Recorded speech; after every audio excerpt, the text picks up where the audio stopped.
Depuis cette semaine, l'école est fermée, mais elle n'est pas vide pour autant. Ici, l'accueil des enfants se fait en petits comités, ceux qui ont le droit de venir. Les enfants du personnel soignant, des enseignants, des personnes qui travaillent dans les laboratoires, de la police, la gendarmerie, les pompiers, etc. C'est l'objectif principal de cette semaine et de cet accueil. C'est de permettre aux parents qui ont des professions et qui doivent aller travailler obligatoirement de pouvoir aller travailler sereinement. Pour la première journée, ils étaient 28 à faire partie de cette liste prioritaire. Cette semaine, il y a des jeux, mais aussi des cours. Le programme reste le même que pour ceux qui sont à la maison.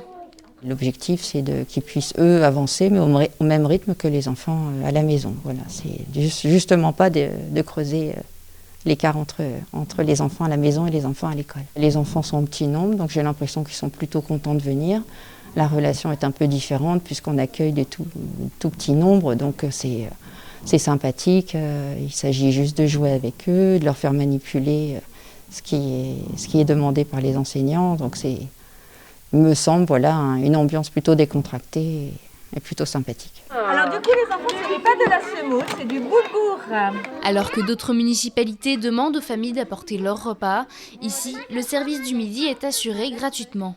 Ce choix aussi de la restauration pour que les parents n'aient pas à se tracasser, de préparer et d'amener un repas froid pour les enfants sur cette période qui n'est pas facile pour eux aussi.